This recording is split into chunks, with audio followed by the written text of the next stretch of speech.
Bonjour Esmeralda, merci pour ton introduction. Bonjour à tous. Nous allons maintenant enchaîner avec la troisième partie de cette deuxième journée scientifique qui sera axée sur la présentation d'un projet de recherche dans le domaine de la santé intitulé « Identification et évaluation de SORAD, des vertus antalgiques des plantes médicinales utilisées en Haïti dans la prise en charge des symptômes douloureux ». J'invite Dr Roche, accompagné de ses collègues, ses collaborateurs, Dr Denise Fabien, ainsi que le psychologue, à s'approcher du panel. Psychologue Josier Louis, à s'approcher du panel, à s'installer. Je vais faire appel à vous tout à l'heure pour prendre la parole.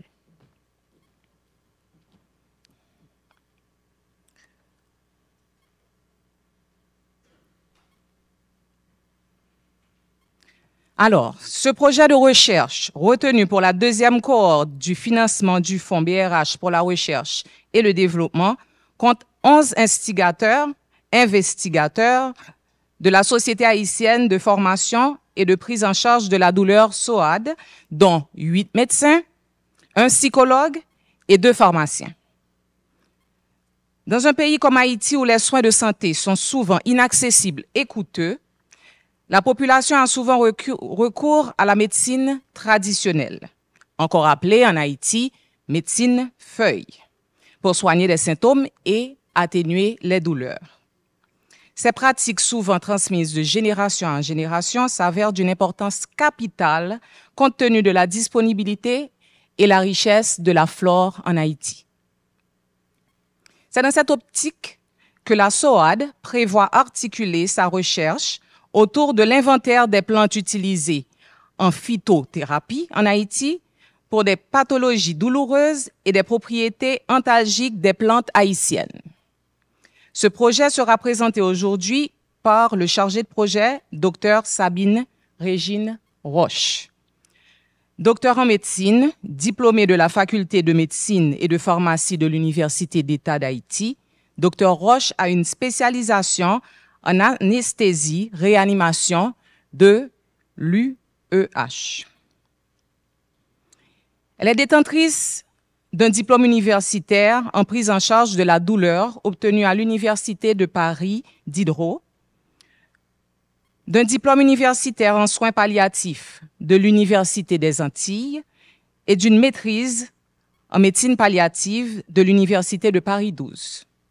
Elle est à la fois médecin anesthésiste à l'UEH, ainsi qu'au Centre haïtien d'investigation et de traitement avancé et de l'infertilité, CHITAI. Elle est aussi médecin en pratique libérale dans divers hôpitaux de la place, médecin de la douleur et en soins palliatifs de l'unité douleur de l'UEH et cofondatrice et directrice administrative de la retraite royale et réhabilitation, une maison de retraite pour personnes âgées à mobilité réduite ou en fin de vie. Investi dans l'évolution des soins palliatifs en Haïti, Dr Roche a participé à l'élaboration de divers outils dans l'accompagnement des personnes en fin de vie en Haïti. Membre actif de plusieurs associations professionnelles locales et internationales, elle est membre fondateur et présidente de la Société haïtienne de formation et de prise en charge de la douleur SOAD. Dr Roche a publié de nombreux articles, participé à des conférences nationales et internationales et a également reçu des prix et des financements dans le domaine de la douleur et des soins palliatifs. Donc, Dr Roche, le floor est à vous. Sous vos applaudissements.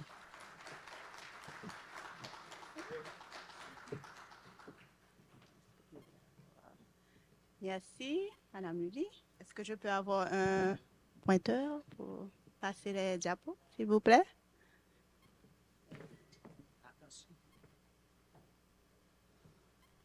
OK. Alors, ça va? Ça va, merci. Bonsoir tout le monde. Bonsoir, monsieur le directeur du Fonds pour la recherche et le développement. le gouverneur adjoint. Je voudrais vous remercier au nom de la SOAD pour cette initiative de financer la recherche en Haïti, de financer particulièrement cette étude, qui est une étude qui a un volet, certes, de santé, mais qui a un autre objectif, qui est celui de promouvoir la culture haïtienne. Donc, je vous félicite pour cela et je vous remercie en ce sens. Donc, le projet que je vais vous présenter est un projet qui a été réalisé, qui a été écrit par tous ces investigateurs, particulièrement des pharmaciens, Madame Joseph, Madame Aimable, Monsieur Maximin. Nous sommes également des médecins et également nous avons un pharmacien avec nous.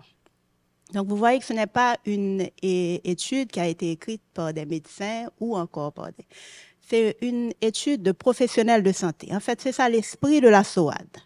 La SOAD, c'est une association de professionnels de santé qui se mettent ensemble pour réfléchir autour de la douleur, pour réfléchir comment on peut faire pour soulager la douleur, pour soulager l'autre. Donc, en 2020, on a monté un atelier de réflexion sur la médecine traditionnelle. Et de cet atelier, des réflexions de cet atelier sont sorties ce projet que nous avons soumis à la BRH et qui, heureusement, a reçu l'aval de la BRH. Donc, la SOAD réfléchit donc sur la douleur, mais c'est quoi la douleur? L'Association internationale d'études de la douleur a défini la douleur et en 2020 encore, elle a réactualiser en quelque sorte cette définition de la douleur pour dire que la douleur, c'est une expérience désagréable qui est à la fois sensorielle, c'est-à-dire que c'est une expérience qui est ressentie dans le corps, mais qui est aussi émotionnelle et qui peut être associée à une lésion qui est réelle, qu'on voit, ou encore une lésion potentielle. Là, j'illustre un peu pour vous. En arrivant ici, je m'étais tordu la cheville, ok? J'aurais eu une lésion qui est bien réelle, une entorse, par exemple, et qui aurait occasionné des douleurs. Cependant, si je vous dis que depuis ce matin, à 6 heures, j'ai une migraine terrible et je fais beaucoup d'efforts pour être présent, j'ai fait beaucoup d'efforts pour être présent ici. Qui peut me dire si c'est vrai ou si ce n'est pas vrai? Personne. Donc, c'est une douleur qui est supposée et que vous devez accepter comme étant une douleur réelle, même si vous n'avez pas de preuve scientifique qu'elle l'est. Donc, la douleur, elle est à la fois sensation, c'est aussi une émotion, ok? Et la douleur, elle dépend aussi du sens que la personne donne à cette douleur. Par exemple, si je reviens encore à cette douleur, à cette migraine, ok, je peux me dire que bon, cette migraine, je m'étais frappé la tête hier, ok, c'est ça qui cause cette douleur que j'ai à la tête, ce mal de tête. Ou encore, je suis stressée, je dois venir vous parler aujourd'hui, venir et parler médecine à un public qui n'est pas de non-médecins, de non-professionnels de santé, c'est assez stressant. Donc, c'est peut-être ce qui cause ma migraine. OK? Donc, c'est le stress, émotion, qui cause la douleur. Ou encore, hier soir, en rentrant à la maison, j'ai rencontré la voisine qui m'a regardé assez durement. Peut-être qu'elle a quelque chose contre moi, peut-être qu'elle a fait quelque chose, qu'elle est à l'origine de ce mal de tête. C'est une interprétation que j'ai donnée à ma douleur. Donc, c'est la concordance de toutes ces significations, de tous ces sens qui font la douleur. Cela veut dire quoi? Cela veut dire que si on veut considérer la douleur, il faut la voir dans toutes ses composantes et dans toutes ses dimensions. C'est ainsi que la douleur a donc plusieurs dimensions. Je vais essayer d'aller dans le sens des aiguilles d'une montre. Tout d'abord, on dit que la douleur a une dimension sociologique. Dépendamment de la société, on va avoir une interprétation, une conception qui va être différente de la douleur. Par exemple, dernièrement, je regardais à la télé, on faisait un reportage sur une tribu qui utilisait alors, on faisait des plaies pour que la personne ait des cicatrices, et c'est le nombre de cicatrices qui permettait, qui en quelque sorte donnait, qui marquait le passage du jeune homme, par exemple, à l'âge adulte. Donc, la douleur ici est perçue et très bien par la société. C'est une douleur qui te permet d'avoir des cicatrices, qui te permet de grandir. Du point de vue religieux, la douleur a aussi une dimension religieuse. Par exemple, dans la religion chrétienne, la douleur est perçue comme c'est la douleur qui te permet la douleur du Christ, par exemple. Le Christ est mort, il a souffert pour nous. Donc, la souffrance nous permet d'arriver à la rédemption. Donc, ça, c'est le sens que l'on donne à la douleur dans certaines religions.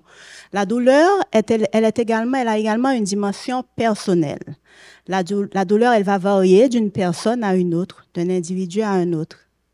Moi, ce que je perçois comme douleur, peut-être que vous ne la ressentez pas comme étant une douleur. Le seuil de douleur varie d'une personne à une autre, même si les nerfs, la constitution anatomique est pareille chez tous les individus, mais chaque personne va ressentir et exprimer la douleur différemment, et ça, c'est une dimension tout à fait personnelle.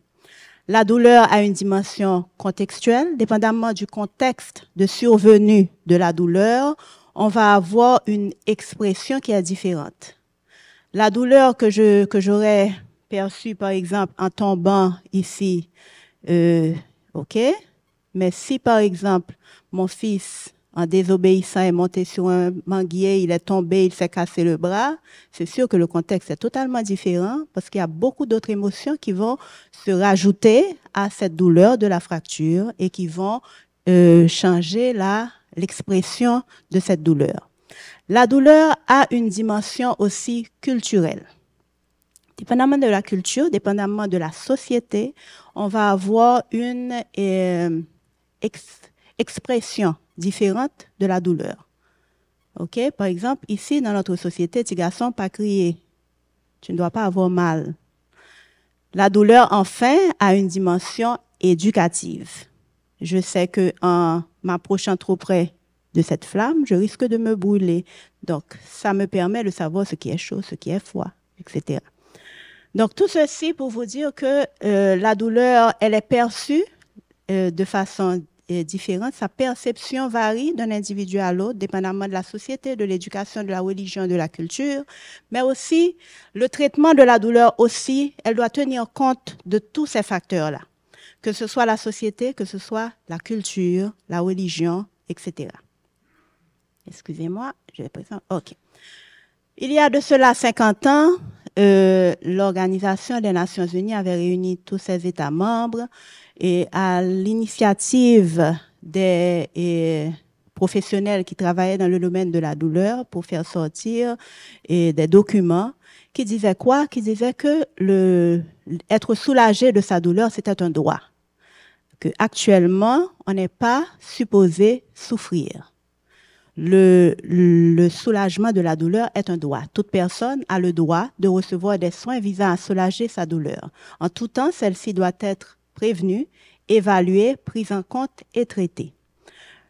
Un peu plus près, l'OMS a parlé dans l'objectif de développement du millénaire, a parlé de ce qu'on appelle la couverture sanitaire universelle. Et dans cette couverture sanitaire universelle, cela prévoit quoi?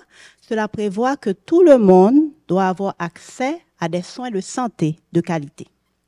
Et l'accès à des soins de santé comprend tous les soins de base, parmi lesquels figure la prise en charge de la douleur.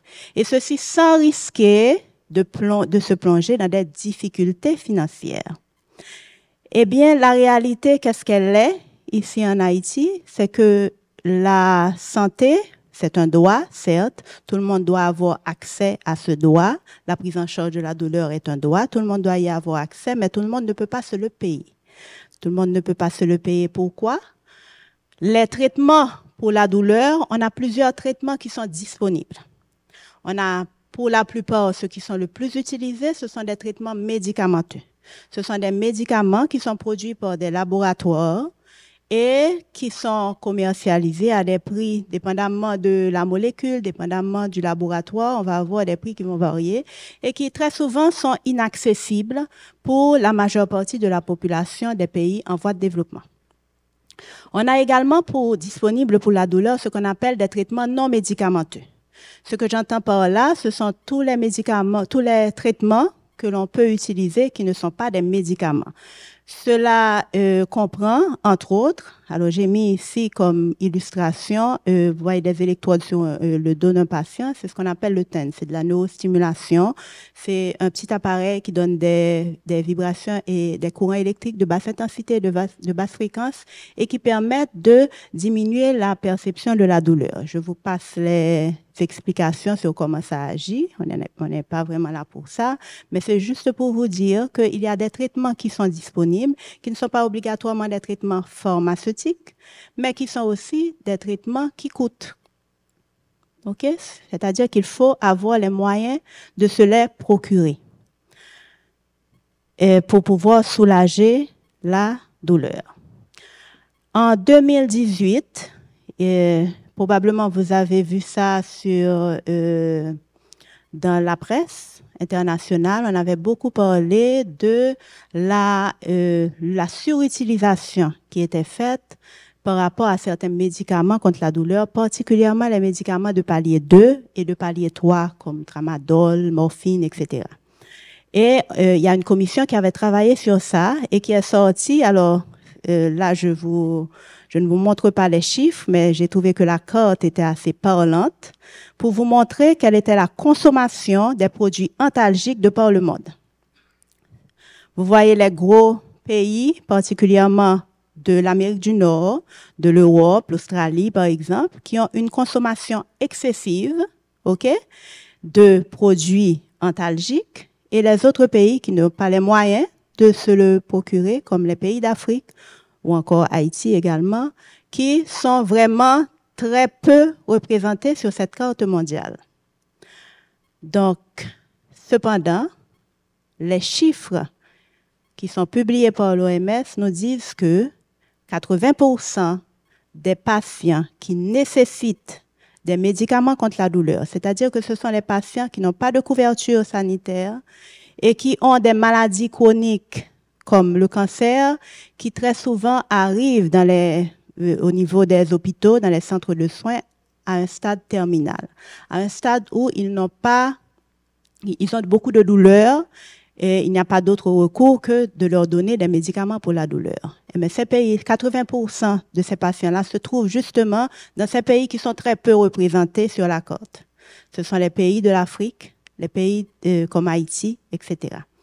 Donc, là, on voit bien qu'il y a un grave problème de balance dans cette situation. Donc, les médicaments sont disponibles, accessibles et même trop accessibles dans une partie du monde. Et nous autres, comme le petit âne, on n'arrive même pas à mettre les pieds par terre et cependant, on en a vraiment besoin. Maintenant, qu'est-ce qui se passe? Qu'est-ce qu'on peut faire? Quelle est l'alternative que nous avons? Excusez-moi. Quelle est l'alternative que nous avons pour voir comment on peut quand même arriver à soulager nos patients? Nous sommes tous de ces investigateurs qui ont lancé ce projet. Nous travaillons tous au chevet du patient.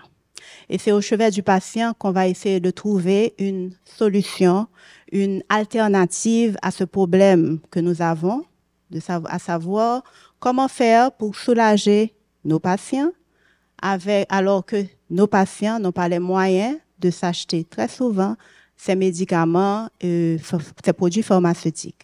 Donc, nous avons pensé à la médecine traditionnelle. OK, c'est quoi? Alors, cette image, c'est une image que nous avions, c'était une campagne que nous avions fait au cours de l'année 2022 sur la douleur chronique. on publiait et régulièrement chaque semaine des images pour illustrer des thèmes de la douleur chronique. Et le thème de la médecine traditionnelle, on l'avait représenté par cette image. OK. C'est quoi la médecine traditionnelle? La médecine traditionnelle, c'est la somme de toutes les connaissances, compétences et pratiques reposant sur les théories, croyances et expériences propres à différentes cultures, qu'elles soient explicables ou non, et qui sont utilisées dans la préservation de la santé ainsi que dans la prévention, le diagnostic, l'amélioration ou le traitement de maladies physiques ou mentales.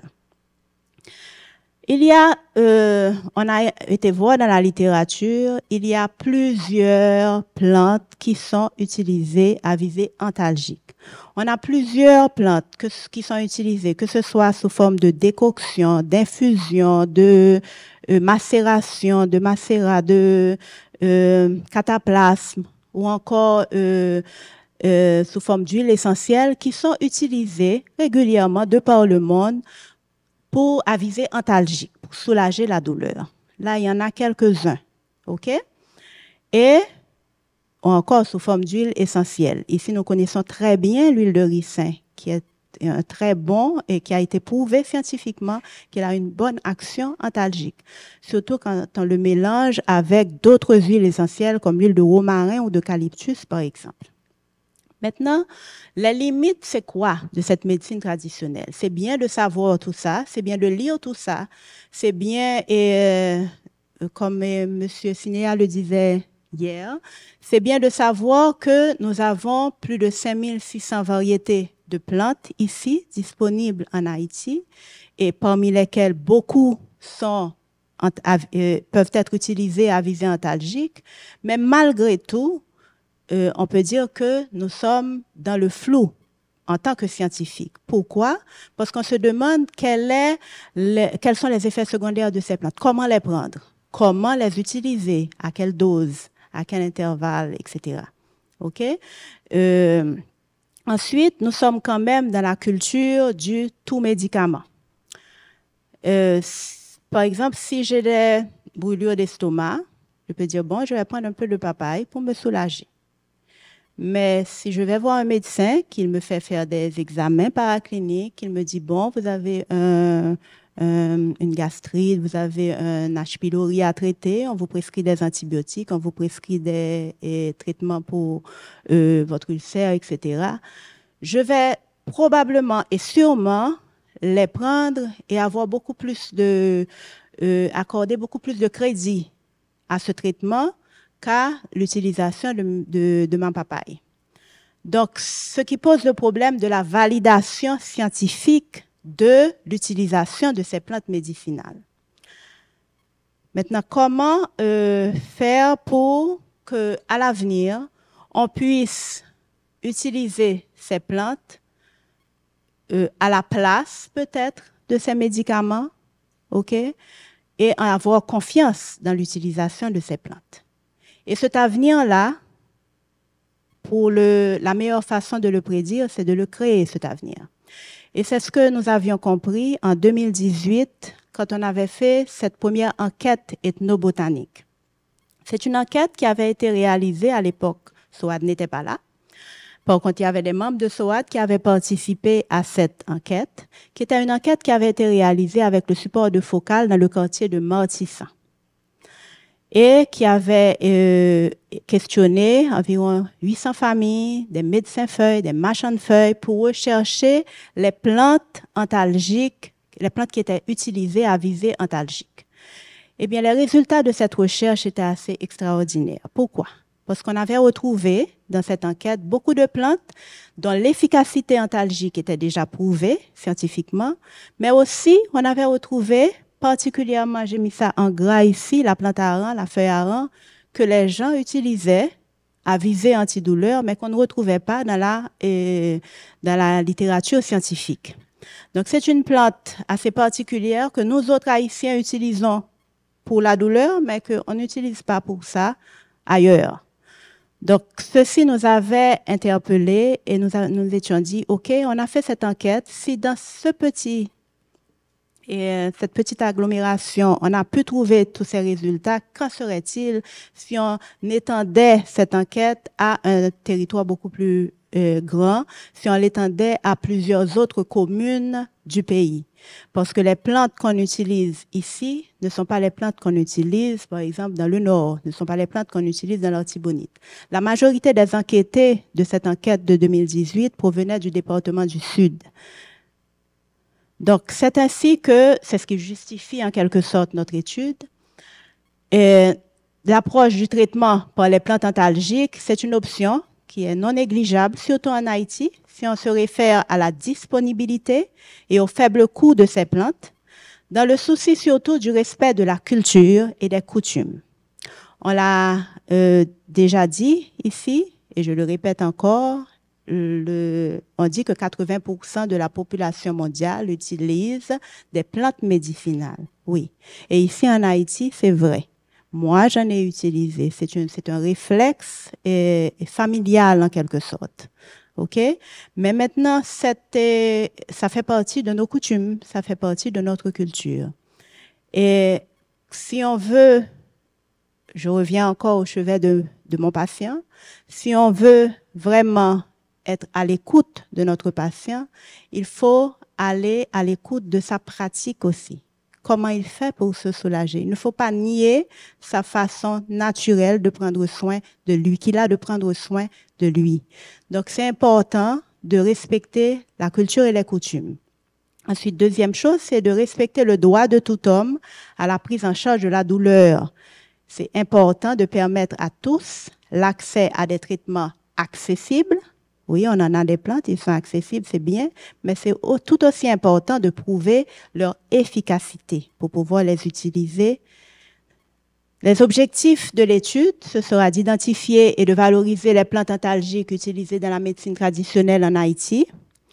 Et comme objectif spécifique, ce sera de faire l'inventaire d'abord des plantes utilisées en phytothérapie en Haïti pour les pathologies douloureuses, de confirmer ses propriétés antalgiques, OK, en faisant une comparaison avec la littérature scientifique, de repérer peut-être des plantes particulières qu'on utilise ici et qu'on n'utilise pas ailleurs pour pouvoir aller plus loin dans la recherche, particulièrement au niveau de l'université, particulièrement avec la faculté de médecine et de pharmacie. Comme méthodologie, nous prévoyons étendre cette enquête dans 5 départements, 5 communes dans 5 départements, l'Ouest, l'Artibonite, le Sud-Est, la Gandance et le Nord-Est. On aura à faire une enquête auprès des ménages, auprès des médecins-feuilles, auprès des marchands de feuilles. C'est une étude qui devrait durer 12 mois, 1 an. Et les données recueillies vont être traitées et analysées. Et au cours de cette collecte d'informations, on se propose également, ça c'est le souci, c'est très important pour les pharmaciennes qui ne sont pas avec nous malheureusement, mais elles ont beaucoup insisté sur ça pour qu'on constitue un herbier de plantes médicinales utilisées dans le domaine de la douleur en Haïti. Bon, on a plein de limitations, mais je n'aime pas trop m'arrêter sur les freins. Je dirais seulement que, à cause de la situation socio-sécuritaire, il y a beaucoup d'activités que probablement nous serons obligés de faire en distanciel avec des partenaires locaux. Comme c'est une étude qu'on va réaliser avec des personnes, ok, donc on va devoir respecter les principes éthiques que sont la confidentialité, l'obtention du consentement et minimiser au maximum le risque pour les participants à l'enquête. Alors, les ressources humaines qui seront mobilisées, on a certes les membres de l'équipe de recherche qui sont tous, comme je vous disais, des cliniciens qui ont produit en quelque sorte ce projet de recherche. Ensuite, on a les enquêteurs qui seront formés pour réaliser l'enquête, les participants à l'enquête. Le ministère de la Santé publique pour 2 choses. Le ministère de la Santé publique nous ouvrira en quelque sorte les portes et nous permettra d'avoir une interface comment dirais-je, représentatifs et de l'État, en quelque sorte, dans ces différentes régions. Et le ministère de la Santé publique va nous aider aussi à valider les résultats que nous aurons obtenus. Ensuite, on a les partenaires locaux et gouvernementaux ou non, les formateurs pour l'utilisation du matériel qui va être utilisé pour l'enquête sur le terrain, les experts qui seront mobilisés. On a des experts nationaux qui étaient déjà mobilisés lors de la première enquête, comme Mme Mouzier, etc., et des experts internationaux, particulièrement ceux de la Guadeloupe, qui seront encore sollicités pour la discussion des résultats de cette enquête. Ensuite, on va travailler avec le groupe de recherche sur la médecine traditionnelle, qui est un groupe assez récent, qui travaille aussi sur la médecine traditionnelle. Et nous espérons développer également d'autres partenaires au cours de cette étude. Par exemple, hier, l'intervention de M. Sinéa était assez instructive et nous pensons le contacter pour travailler, pas si possible, ce sera possible, pour travailler avec lui. Ensuite, comme autre partenaire, nous avons la faculté de médecine et de pharmacie de l'Université d'État d'Haïti. Pourquoi? Depuis 2015, il y a au niveau de la faculté de médecine un diplôme universitaire en prise en charge de la douleur qui est un diplôme délocalisé de l'Université de Paris. Ça veut dire que ce sont les enseignants, tout d'abord de Paris, qui venaient et qui dispensaient les cours ici en Haïti. Et à la fin, les étudiants passaient un examen qui était le même examen qu'on passait à Paris. Et au terme de ce cursus, ils avaient un diplôme français de prise en charge de la douleur ici en Haïti, mais c'était un diplôme français. Et cette année, on a entrepris, et la faculté a la volonté de nationaliser, ce diplôme universitaire, d'en faire un diplôme national, parce qu'on a les compétences pour pouvoir faire cette formation. Et pourquoi pas, parce qu'il faut quand même avoir une vision, pourquoi pas, dans ce diplôme universitaire, avoir un cours de prise en charge de la douleur par les plantes médicinales haïtiennes. Pourquoi pas? Donc, les impacts de ce projet, ce sera d'abord de valoriser le travail de nos médecins-feuilles, de valoriser la flore locale, d'établir un protocole de prise en charge des symptômes douloureux par les plantes médicinales d'Haïti, que nous espérons pour cela travailler avec le ministère de la Santé publique pour que ce soit un protocole vraiment validé. Quand je parle de protocole, en médecine, ça veut dire quoi? Par exemple, vous avez des symptômes de malaria. Je vous donne un exemple simple. OK? Vous avez un protocole de traitement avec la chloroquine. Donc, un protocole, c'est ça. Comment traiter telle maladie avec tel traitement. Donc, ce protocole serait un protocole de traitement de telle douleur avec peut-être telle plante. OK? Mais ce protocole, ce serait intéressant que ce protocole soit validé par le MSPP pour qu'on puisse promouvoir son utilisation. Mais il faut vraiment que ces plantes qui sont utilisées, qu'on sache comment les utiliser. Et c'est ce que nous appelons la médecine basée sur les évidences. Il faut que ce soit sur des preuves, sur une base scientifique. Ensuite, autre impact, c'est la transmission de connaissances. Je viens d'en parler. C'est l'introduction d'un cours dans le diplôme universitaire à la faculté de médecine.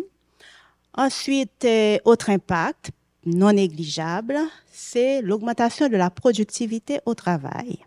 La douleur chronique, ça, on n'a pas fait beaucoup d'études ici en Haïti sur la douleur, mais de par le monde, on sait que la douleur chronique, c'est l'une des causes de manque de jours de travail, de jours d'école pour les enfants drépanocytaires, par exemple, qui ratent des jours d'école à cause des crises douloureuses. Ça, on en connaît beaucoup ici, en Haïti. Et donc, si on arrive à soulager la douleur, on aura plus de présence au travail et plus de productivité au travail. Ensuite, autre impact, c'est de pouvoir encourager la production et la transformation des plantes locales qui ont déjà été valorisées, OK, et qui seront consommées localement. Et pourquoi pas sur le marché international. Donc, ce sera l'ouverture de nouveaux marchés et la création de nouveaux revenus. Pourquoi cette étude? La perception de la douleur, elle est très subjective. Elle est à la fois la douleur, elle est à la fois sensation, émotion, cognition. Okay? Et son traitement, c'est un véritable défi, particulièrement pour nous autres dans les pays en voie de développement. Donc, c'est important d'utiliser toutes les approches pour la calmer. Et je reviens encore au chevet de mon patient pour reprendre les mots du professeur Le Riche. La seule douleur supportable, c'est celle des autres. OK, je vous remercie de votre attention. Et là, ce sont des membres de la SOAD qui vous remercient.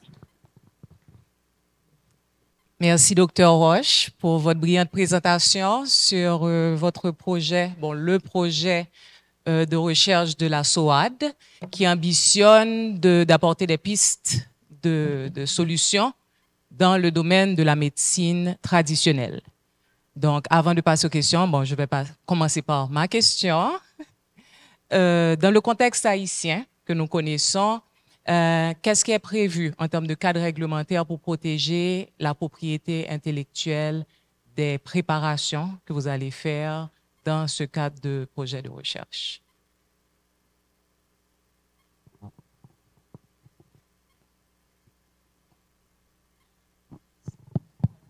OK. Merci. Alors, merci pour la question. Est-ce qu'il y a un cadre réglementaire sur les produits? C'est sûr que les laboratoires pharmaceutiques, OK, qui produisent, parce qu'on a quand même des laboratoires pharmaceutiques qui produisent des substances, qui produisent, par exemple, on a Formatrix, on a des laboratoires qui produisent déjà des substances qui sont commercialisées et pour lesquelles on a ce qu'on appelle, je ne sais pas, si c'est les brevets ou quelque chose, parce que je ne suis pas pharmacien, mais je sais que ça existe déjà. D'accord, pour d'autres substances qui sont déjà commercialisées sur le territoire et qui sont produites sur le territoire. Très bien, merci. Une autre question devrait s'adresser directement au psychologue Josué Louis. Pour nous, c'est clair l'implication des médecins et des pharmaciens dans un tel projet de recherche, mais est-ce que vous pouvez nous parler de l'apport, la valeur ajoutée d'un psychologue dans ce projet? Merci pour la question. Alors, je voudrais d'abord commencer par apprécier la présentation de Dr. Roche, qui a déjà fait une idée de la prise en charge multidisciplinaire de la douleur en Haïti. Alors, il faut dire que moi, je travaille dans une équipe pratiquement et qui a fait la prise en charge des personnes douloureuses, les douleurs chroniques. Et c'est vraiment important l'approche psychologique. Parce que Dr. Roche a déjà mis l'accent sur le sens de la douleur. Et le patient a donné à sa douleur un sens. Et pratiquement, le sens va dépendre de l'éducation du patient, par exemple. J'avais un patient qui a fait beaucoup de temps à la recherche des cornes de mouton pour soulager sa douleur. Parce qu'on nous dit, ça est capable d'aider. Alors, ça a un sens. Pratiquement, lorsque ça a un sens, eh bien, le psychologue va travailler sur quel sens est-ce que le patient donne à sa douleur. Et il y a une dimension cognitive également dans la douleur.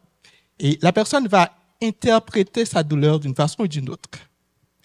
Et il y a certains patients qui représentent sa douleur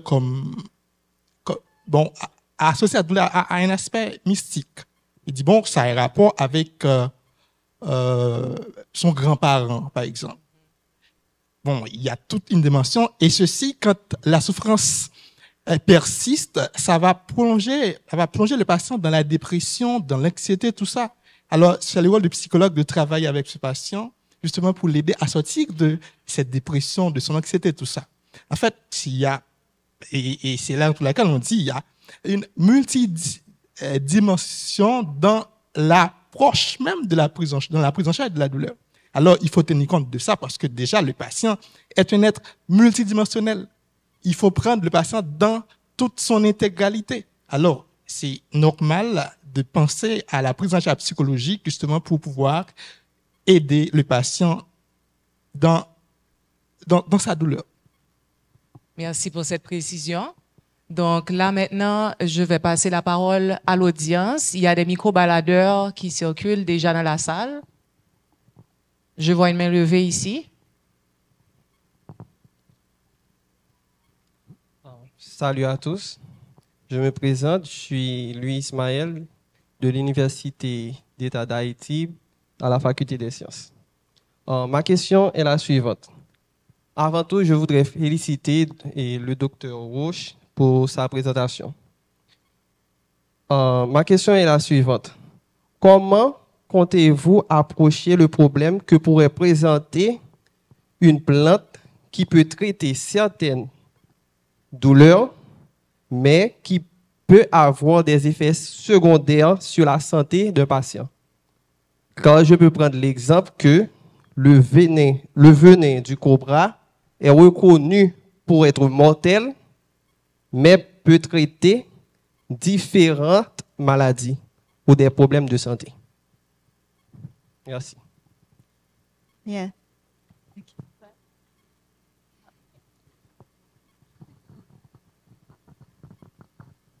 Merci, docteur Roche, de me donner l'occasion de parler.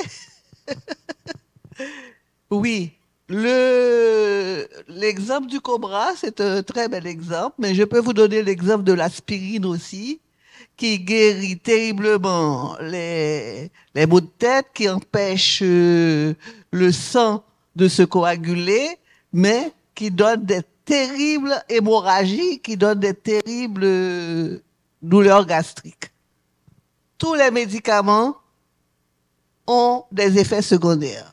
C'est une question de une balance bénéfice-risque. Dans tout ce qu'on fait dans la vie, il y a toujours une balance bénéfice-risque. Et dans les médicaments, c'est pareil. Et les médicaments, naturellement, tu ne vas pas donner une feuille ou bien un médicament à quelqu'un d'allergique. Mais pour ça, il faut examiner la personne, il faut travailler correctement et examiner la personne pour voir ça. Merci. On passe à la deuxième question.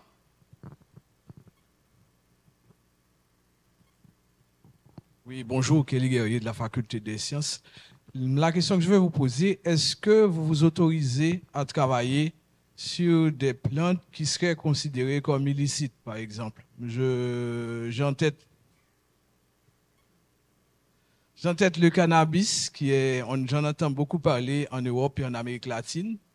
Mais bon, ici, ça peut être utilisé à d'autres fins. D'autres gens l'utilisent à d'autres fins, mais est-ce que vous vous autorisez à travailler sur une plante comme ça, considérée comme illicite dans le pays?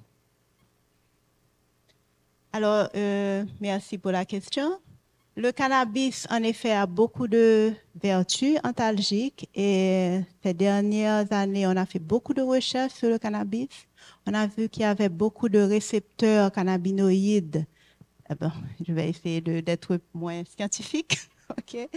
Et qu'on avait beaucoup d'efficacité, ok, du cannabis sur les douleurs, particulièrement pour les douleurs de cancer, les douleurs de stade terminal. Il y a beaucoup d'études dessus.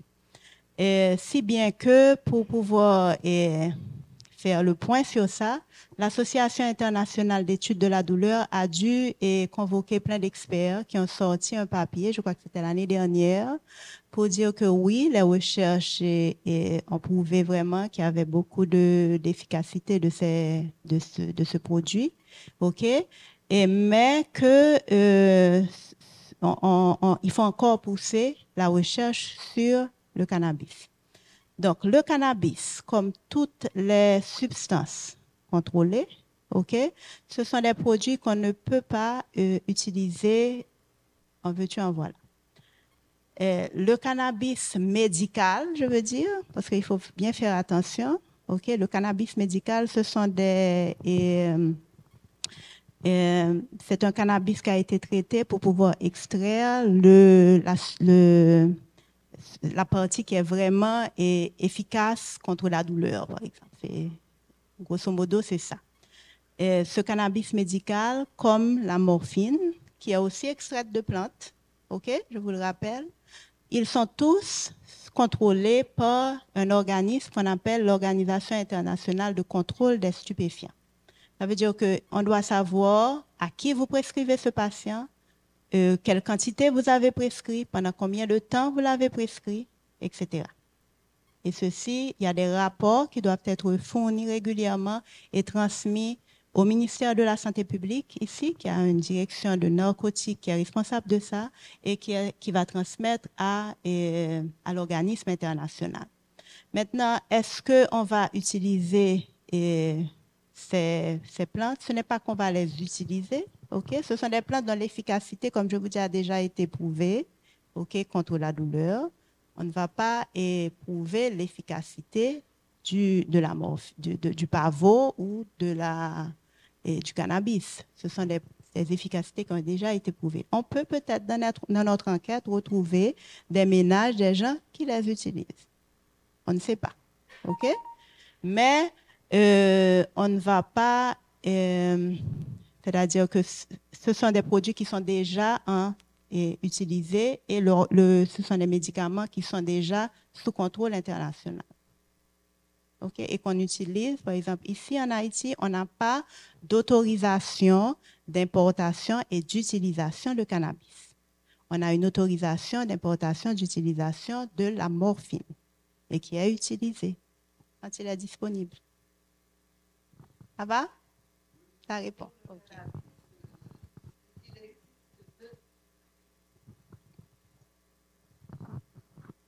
Deux sortes de cannabis est formé. Des cannabis en gouttes qu'on donne aux patients, surtout aux États-Unis, qu'on donne aux patients pour les grandes douleurs. Mais nous n'avons pas une culture de cannabis. Ce que nous voulons faire des médicaments dans la culture de la personne, puisque vous avez vu, la douleur ne se guérit pas comme n'importe comment. Il faut considérer la culture de la personne pour guérir sa douleur. Donc, nous n'avons pas chez nous une culture de cannabis. Naturellement, nous avons du cannabis qui rentre et nous avons sûrement des gens qui utilisent le cannabis ou qui ont le cannabis chez eux. Bon, je ne sais pas. Dans la mesure du possible, il y a beaucoup de personnes qui ont besoin du cannabis, comme si ils ont besoin de quelque chose qui pas tellement d'addiction, ils ont besoin de quelque chose de défendu. Son bagage tout à fait infantile, parce que en fin de compte, nous avons des récepteurs cannabinoïdes de notre corps, comme nous avons des récepteurs morphiniques, les encéphalines, les endorphines de notre corps. Donc, vraiment, ce cannabis, d'accord, utilisation du cannabis, d'accord, j'ai déjà utilisé pour quelques malades qui viennent des États-Unis avec leurs médicaments de cannabis. Pour vous dire vrai, la seule chose, c'est peut-être que je ne sais pas l'employer, mais la seule chose que ça va donner, et ce qui est important, c'est une diminution des nausées et des vomissements. C'est très, très, très important dans la médecine palliative. Donc, je ne peux pas la jeter. Mais je ne pense pas on peut l'employer ici. C'est-à-dire, les commerçants, les pharmaciens ne peuvent pas l'employer ici pour l'acheter, pour le vendre ici. Mais je vous en prie, enlevez cette histoire de cannabis dans votre tête. Le cannabis est comme toutes les feuilles, mais nous ne pouvons pas l'utiliser pour le moment. En Équateur, il y a déjà la loi pour l'utilisation du cannabis, mais toutes les lois ne sont pas sont donnés essentiellement pour les pharmacies. Tu ne peux pas trouver du cannabis en supermarché. C'est ce que je voulais dire. D'accord, nous allons passer à la dernière question. Une dernière question. Oui, C'est oui. encore moi, bien sûr. Est-ce qu'il y aurait d'autres questions à part celle-là? OK, on va Oh, prendre celle-là pour Je ne sais pas si... clôturer. Désolé.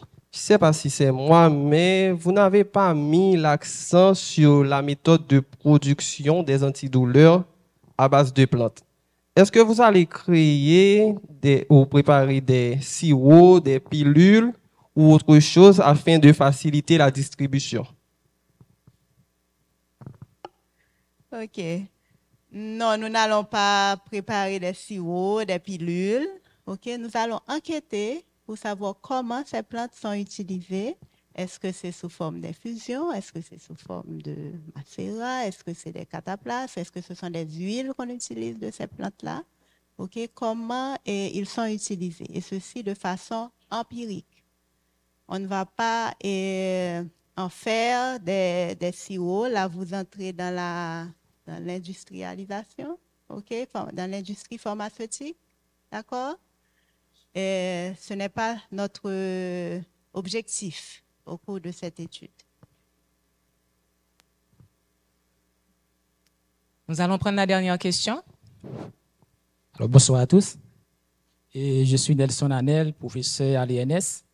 Alors, ma question, sachant qu'une surdose de médicaments peut avoir des effets néfastes sur la vie d'une personne, par exemple, ça peut bloquer le cœur.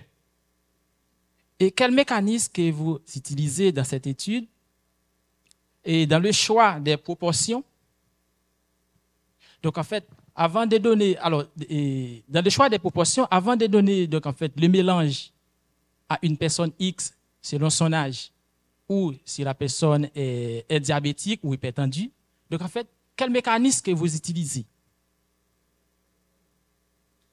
Et autre question, alors, quel démarquage que vous faites dans cette étude, dans l'utilisation de la médecine traditionnelle et l'utilisation faite par les Ougans?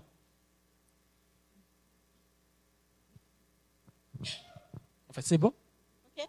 Oui. Ça va? Oui, ça va. Merci. OK. Alors, la première question, est-ce qu'on a l'intention de... quels sont les effets secondaires? Comment on va faire pour trouver les effets secondaires de ces médicaments-là? C'est une enquête que nous allons faire et au cours de cette enquête, l'une des questions du questionnaire que nous allons utiliser, c'est quoi? C'est de savoir ce médicament-là que cet homme de 80 ans utilise, qu'il avait reçu comme recette de son arrière-grand-père, etc. Et il l'utilise depuis quand? Il l'utilise comment? Quels sont les effets secondaires qu'il a pu remarquer? Et quels sont les effets secondaires qu'il faut anticiper? Est-ce qu'on peut l'utiliser, par exemple, c'est l'une des questions du questionnaire chez la femme enceinte. Est-ce qu'on peut l'utiliser chez les enfants? À quel âge on peut l'utiliser? Et ensuite, à quelle dose il l'utilise? Combien de feuilles ils mettent pour l'utiliser? On va confronter les résultats que nous obtiendrons parce qu'il y a beaucoup de recherches qui sont faites, particulièrement dans la Caraïbe, il y a la Tramil qui travaille beaucoup sur ça et qui a publié beaucoup dessus. Donc, on va confronter les résultats que nous aurons trouvés ici en Haïti avec les plantes qui sont disponibles ici en Haïti, avec les résultats qui sont déjà publiés, les recherches qui sont déjà faites ailleurs. Peut-être qu'on va trouver des résultats qui sont différents. Peut-être que ce seront les mêmes choses. Donc, ça va un peu nous conforter dans nos résultats. Mais les résultats que nous trouverons, qui seront différents, par exemple, de ce qui a été publié et ailleurs, okay, il faudra qu'on passe à ce moment-là à une autre étape. D'abord, pouvoir identifier qu'est-ce qui est antalgique dans ce produit-là. Je vous donne un exemple. On a la plante, la menthe et le tibaume. OK? Le gros-thym. Cette plante-là, les Français, par exemple, l'appellent la plante Efferalgan. Efferalgan, c'est un comprimé qui est du paracétamol qu'ils utilisent pour la douleur. C'est parce qu'ils ont remarqué qu'il y a ce produit-là dans cette plante-là. C'est pour ça qu'ils l'appellent comme ça. Donc, c'est ce produit-là qui est contre la douleur. Et nous autres, les familles qu'on a interrogées à Martissant, ils utilisent aussi ce gluten-là pour la douleur, sans savoir qu'il y avait du paracétamol dedans. OK? Donc, de façon scientifique, nous savons que c'est à cause de ça que c'est efficace contre la douleur. D'accord? Est-ce que ça répond plus ou moins? Oui, je OK. crois. Et puis, contre la douleur et puis contre la grippe. Oui. C'est clé. Contre la grippe, tu prends 3 feuilles de gros thym. Est-ce que tu sais ce que c'est que le gros thym? Il y a le thym aussi qu'on peut employer, mais le thym est moins fréquent que le gros thym. Le gros thym, c'est une feuille assez épaisse, dentelée et d'une odeur extraordinaire. Tu prends 3 feuilles, c'est comme si tu prenais un comprimé de paracétamol et puis tu mets au pas du sucre et c'est très très très facile à prendre. Ils prennent tout le jardin.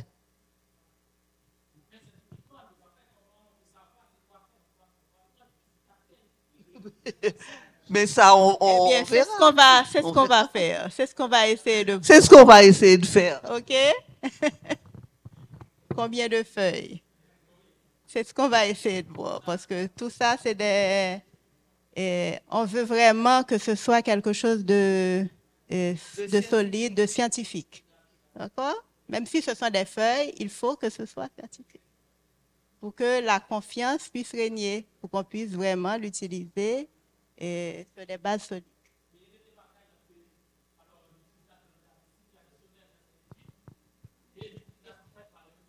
OK. Les Ougans, la médecine traditionnelle, c'est la médecine par les plantes. Ça veut dire que cette médecine est utilisée, que ce soit par les Ougans, que ce soit par les médecins feuilles, ou bien par des personnes qui n'ont pas qui sont peut-être d'autres religions. Donc, c'est ça la médecine traditionnelle. Ça veut dire que qu'elle soit utilisée par le Ougan ou par un médecin feuille traditionnel ou par n'importe qui, on veut savoir qu'est-ce qu'on utilise comme médecine traditionnelle, indépendamment du caractère religieux de la question. D'accord? Et puis, on n'a pas à faire une démarcation. La personne utilise les gens qu'elle veut pour se faire guérir, parce que c'est la santé que la cherche. Mais la plupart du temps, quand ils ont été chez le Ougan, je crois que dans une étude que nous avions faite, ils disent qu'ils n'ont pas été chez le Ougan. Et puis, la plupart du temps, quand ils ont été chez le Ougan, ils le nient parce que le Ougan n'a rien fait pour eux. Et puis, on n'a pas de démarcation. Et je vois encore un malade que j'ai dans la tête, un malade que j'ai dans la tête, qui raconte, d'ailleurs, on a fait un CD de ce malade-là, qui raconte son parcours depuis qu'il a reçu la maladie jusqu'au moment où il vient chez nous. Mais il a parlé du Ougan, mais le Ougan, c'est désagréable. Les gens ne vont pas chez le Ougan comme ça, par maladie. Ils vont peut-être chez le Ougan pour faire du bien ou pour faire du mal, pour gagner au loto, des choses comme ça. Mais ça ne marche jamais. Et c'est important aussi alors, je reviens encore à la culture, OK? Et la culture et à la conception que nous avons de la maladie. Le peuple haïtien a dans sa conception de la maladie une conception que la maladie, c'est quelque chose qui est extérieur à lui. C'est quelque chose qu'on lui envoie, c'est un sort qu'on lui a jeté. Il ne s'approprie pas la maladie comme quelque chose faisant partie de lui. Ça, et c'est très important à savoir et à connaître quand on traite, quand on prend en charge les patients, que ce soit pour la douleur et pour quelle que soit la maladie. Cette conception-là, qui fait partie de notre culture. Il faut faire avec. OK? Okay, nous allons prendre une dernière question du docteur Petit. Bonsoir. Alors, ma question, c'est, on va imaginer un instant que votre travail aboutisse. Donc là, vous imaginez aussi que des gens de l'industrie, ils se disent, bon, étant donné que là, il y a une mine d'or, on va pouvoir dire, bon, on va faire des médicaments à base de feuilles. Donc, comme le monsieur, il a dit, bon, avec des doses, on va mettre 2 ou 3 feuilles de thym, voilà. Et puis, ça marche. Ma question, est-ce que vous n'imaginez pas que là, il va s'agir d'une déclaration de guerre à cette industrie de Big Pharma? Qu'est-ce qu'ils vont faire avec leurs médicaments, les trucs, disons, les comprimés? Est-ce que vous ne pensez pas que là, il va y avoir ce que l'on appelle un conflit d'intérêts? Et autre chose, est-ce que vous n'avez pas peur? Conflit d'intérêts. Est-ce qu'on est actionnaire dans les Big Pharma? Non. Au contraire, c'est d'ailleurs l'un des impacts que j'ai signalé. Ce serait extraordinaire qu'on puisse exporter ce que nous avons. Exporter justement notre médecine traditionnelle. Ce serait extraordinaire. Ce serait extraordinaire. Je vois que ce serait bien. Hein? Formidable. Et les pharmaciens, on n'a pas besoin d'avoir peur non plus. Et les pharmaciens, j'espère qu'ils vont évoluer.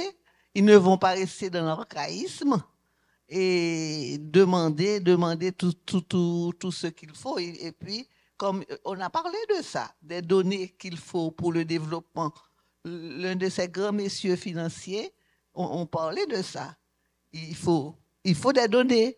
Donc, on leur donnera des données. Et puis voilà. J'espère qu'il y aura un brevet à avoir. Moi, je serai déjà dans la tombe. Mais ce sera quand même un développement pour notre pays. Vous ne croyez pas? Et il faut se battre pour ce développement. Et je suis sûre que les pharmaciens, je crois qu'il y a un pharmacien ici qui serait très content de ça.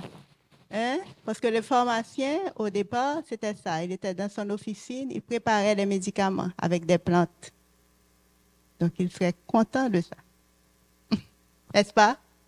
Vous vous rappelez pharmacie séjournée? Pharmacie séjournée, c'était des vaselines, etc.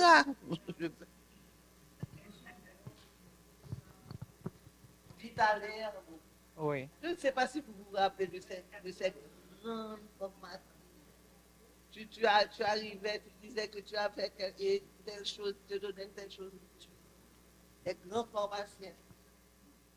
Tout à fait, on s'en souvient. Et nous pensons que la médecine traditionnelle, en fait, il n'y a pas de dichotomie entre la médecine traditionnelle et la médecine moderne.